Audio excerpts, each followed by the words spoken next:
What's up, nerds and nerdettes and wee little nerdlings all?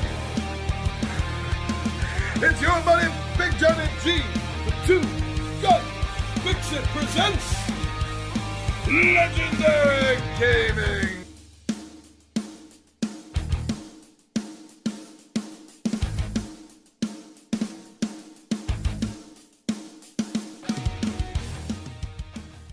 Gameland Games keep shooting them out and we keep eating them up.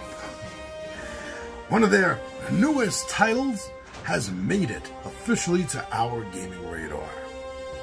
Tiny Epic Pirates. This is a game for 1 to 4 players, ages 14 and up, and should run between 30 and 45 minutes.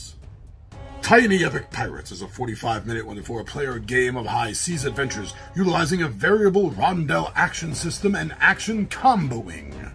In Tiny Epic Pirates, you take control of a pirate ship with the goal of burying vast amounts of wealth on secret island hideaways. The end of the game is triggered once a player has buried 3 treasures. To do this, a player must first acquire the amount of gold required to bury at the various bury spots on the map. After all players have had an equal number of turns, the player who has buried 3 treasures wins the game. Ties are decided by the player who has the highest legendary status, followed by which player has the most gold. This game is tiny, this game is epic, and this game is pirates. So, to one degree or another, I either enjoy or love pretty much everything Tiny Epic that has come down the Tiny Epic pipeline. I have high hopes for this game. In fact, I am not the only one, because I was not alone by a vast margin in backing this on Kickstarter. In fact, this is financially the most successful title thus far on Kickstarter for the Tiny Epic series, pulling in over $1.1 million. And this game is about living the pirate life, and not on a massive board that's going to take up the whole table and maybe a good bulk of the day to play. No, you want something small and fast to fill that. Here we go. This is the pirate life, as it's come down to us through modern mythology, as it's come down to us from old stories in Hollywood anyway. And in this game, you are going to be able to do what the pirates did. Plunder.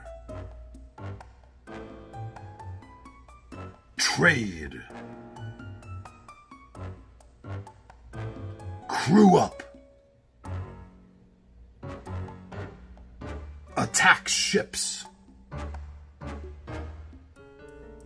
Search for treasure.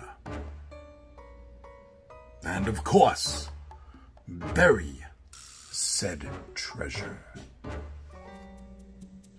Go ahead, battle merchants, battle war vessels, and even battle other players, all in your goal to be the first to bury your treasures.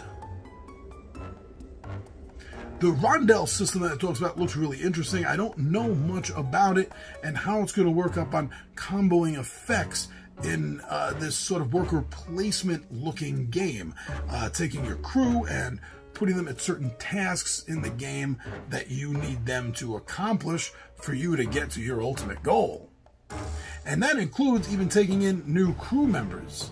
And I really enjoy the art in this game because it does, it has a little bit of a slick look, but at the same time it does harken back to like the images that you would expect. So visually, it seems to be doing a good job in drawing you in thematically into the game.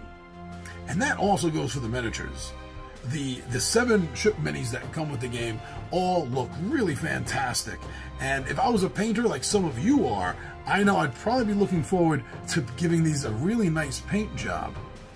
I like the fact that it kind of takes a page, no, it's sort of an homage, maybe I should say, to item meeples. Now, although there are no meeples in this game, you have the ships, and instead of like where item meeples hold things, they have slots on the ship for you to put some of the resource cubes.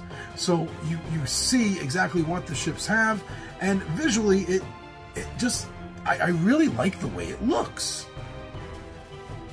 So if you're looking for a new pirate game to put on your shelf, something small, easy to carry around, and especially if you've enjoyed any of the other Tiny Epic games, then you really want to go and check out more information and maybe even get Gamelyn Games' Tiny Epic Pirates.